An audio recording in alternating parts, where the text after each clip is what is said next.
What's up, everyone? I recorded all this content a little while ago. I've been pretty busy, and you'll see why.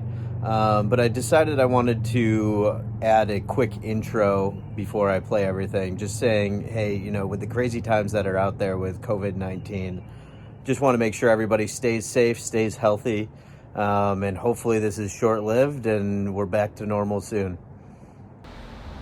What's up, everyone? Greetings from sunny Florida. I know it's been a while since I've put out a video, but I've been really busy kind of moving across the country. New home in New Jersey, which I'll show you more about as we go here, but I've been homeless for the last couple of weeks, living in hotels and in New Jersey with my in-laws and down here in Florida with my parents. But as of Monday, we are going to be in the new house. So one thing I had to do was figure out how I was going to get the car across the country from San Francisco to New Jersey. And I did a lot of research online.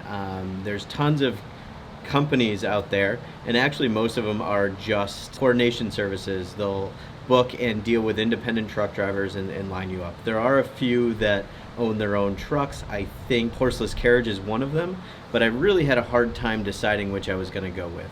I knew I wanted enclosed transport, and I knew I wanted somebody that I could pick up the phone and call if anything went wrong.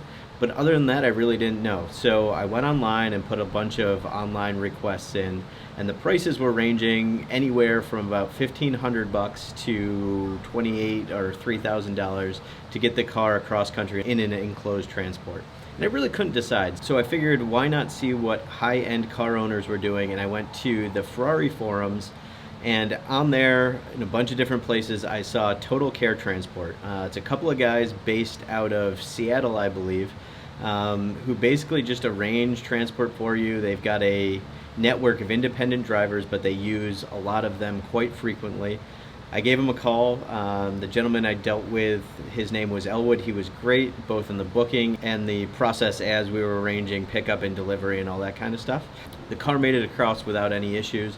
The drivers were great. I spoke to them a little bit. One of them actually was impressed with the camera setup, which I found a little bit funny. But overall, I'd use them again. This isn't a paid referral or anything, but they did a great job, so I thought I'd put this out there. So are there any special issues that you have to think about if shipping your Tesla cross-country? The answer is not really, but there are two things to consider. The first is make sure it has a full charge. Really depends on your driver how long it's going to take to get across the country. Mine only took 2.5 days, which just floored me, but it was awesome. So I was able to get it very quickly. But if it happened to sit somewhere for a while or sit somewhere where it was cold, something to think about. The second issue is just make sure your drivers know how to deal with the key card on a Model 3.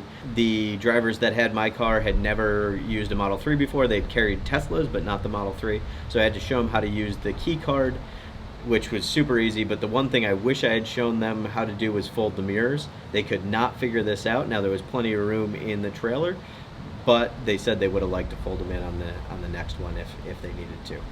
And actually, one additional issue that I thought about ahead of time was if you have a performance Model 3 and the car is going to travel through some colder climates, you might want to think about taking off your stock tires, which have the Pilot Sport compound on there, which is very fragile when it's cold. I think it's anything under 40 degrees you're not supposed to drive, and anything under 20 degrees they're not supposed to have weight on them, and switch them to a different tire. Now, I had my winter wheels on anyway, so it was a non-issue, but just something you might want to think about. All right, and now some B-roll of the car being loaded and unloaded. As you can see, parking these trucks can be a bit of an issue. In San Francisco, they were struggling to find a good parking lot, and finally they just said, you know what, we'll block a lane of a road and just do it real quick. It actually worked out great. These guys don't mess around in the cars they carry. Right below Pepper was a Porsche 911. I believe it's a Speedster. Just came out, and there's very few of them, but awesome looking car. And then on arrival here, I did a bit of a time lapse, but you can see she was with good company there as well. That's a Ferrari, I believe it's a 458 right below her, and an old, I think 1930s Ford came off so they could get her out. Very cool stuff, and it's obviously people who care about their cars shipping them this way. Well, thanks to everybody for watching. I'm going to start making videos more frequently again now that we're quote getting settled in the new place. It's going to take us a while to get there, but it'll be a lot of fun projects and hopefully some good garage projects, which I can walk you guys through as well. The final thing that I am considering is Tesla Solar and Powerwalls. I put in the deposit the other day and I'm gonna have them come by and tell me if the system makes sense, hopefully pretty soon, but that could be a fun project to walk you guys through.